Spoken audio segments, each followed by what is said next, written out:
欢迎来到 Star News HT 频道，请订阅并分享，以便及时了解当今著名明星的最新消息。周深为何告别奔跑吧？三大痛点揭开顶流与国民综艺的渐行渐远。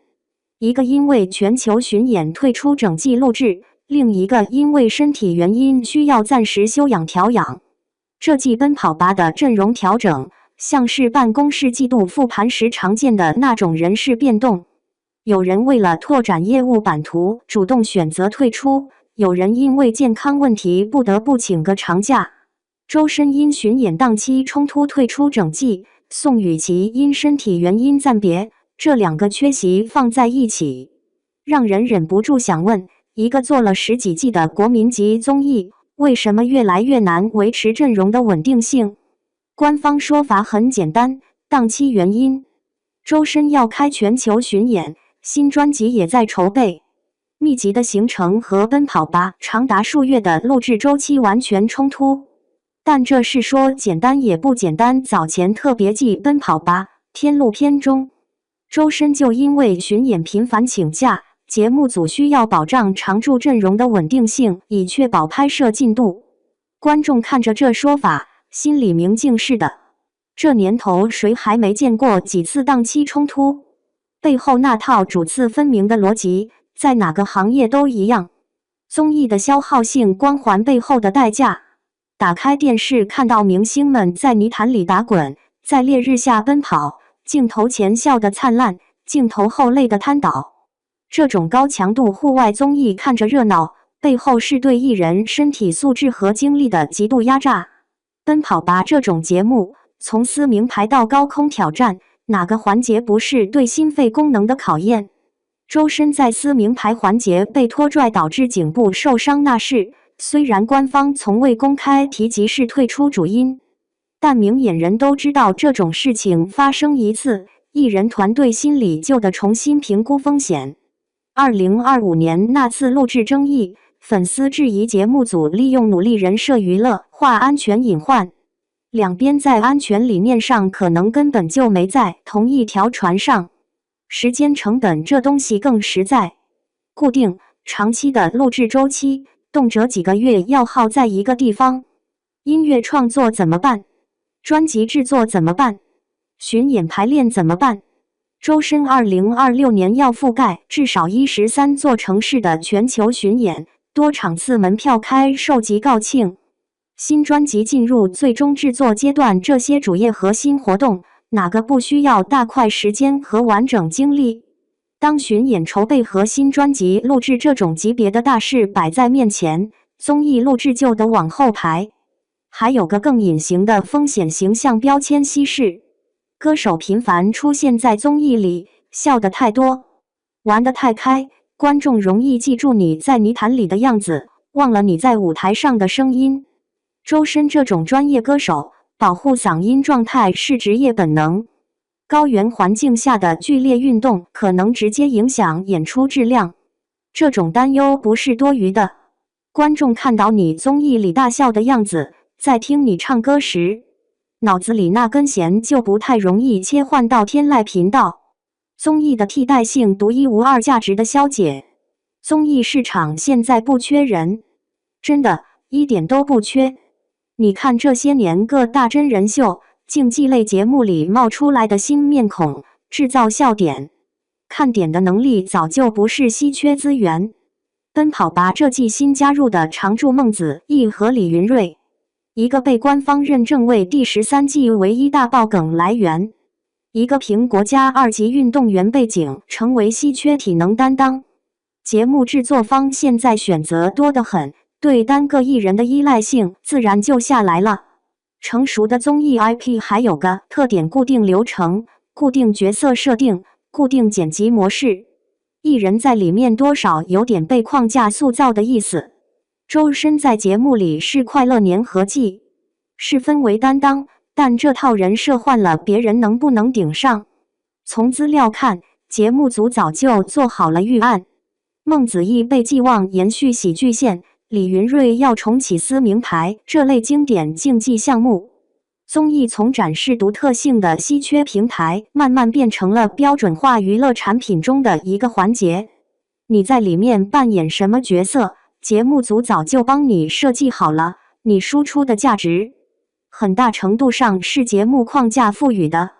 这种环境下，艺人很难通过常驻综艺持续输出独一无二、不可复制的核心价值，那份独特性的溢价自然就降低了。事业的优先级从刷脸到深耕的必然转身。新人需要曝光，需要让更多人认识自己那张脸。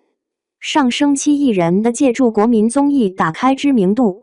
奔跑吧这种级别的节目，刷个脸就可能涨几百万粉丝。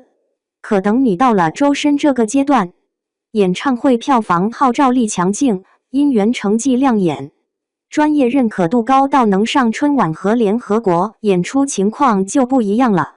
这时候你的核心需求变了，不再是为了让人记住你，而是为了让记住你的人更长久地记住你的作品，不再是为了刷脸，而是为了巩固专业地位，拓展艺术生命，实现个人价值。全球巡演的门票秒空，新专辑的制作周期紧张，这些才是构建长期壁垒的东西。主次分明，这选择背后是赤裸裸的资源算计。艺人最稀缺的资源是什么？时间、精力、公众注意力。把这些资源倾注在演唱实力打磨、作品传唱度提升、粉丝忠诚度培养上，远比在综艺里重复同样的游戏环节来得实在。周深音乐事业进入黄金期，巡演票房与专辑口碑使其无需依赖综艺曝光，这是职业阶段进阶的必然。有意思的是，综艺并没有被完全抛弃，它只是从常驻任务变成了策略性工具。用来干什么？特定宣传期需要曝光时上一下，维持一定国民度时偶尔露个脸，尝试跨界形象时短暂参与。工具属性更明确了，参与模式也更灵活了，不再是1000几 G 的长期合同，而是按需调配的短期合作。综艺与艺人关系的未来图景。周深这次退出，说到底是个行业理性化的标志。艺人职业规划越来越成熟，什么阶段该做什么事，心里那本账算得清清楚楚。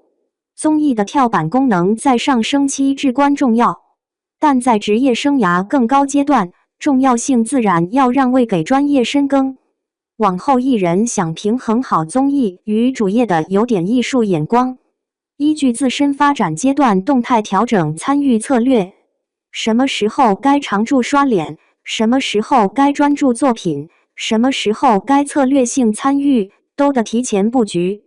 这跟在公司里规划职业路径一个道理。新人期多参与团队活动，建立人脉，成了业务骨干就得专注核心项目产出。到了管理层，又要重新调整内外兼顾的比例。奔跑吧这种老牌综艺也得想想未来还能吸引顶级艺人长期常驻吗？顶级艺人时间成本越来越高，对合作模式的要求也越来越苛刻。录制频率能不能灵活调整？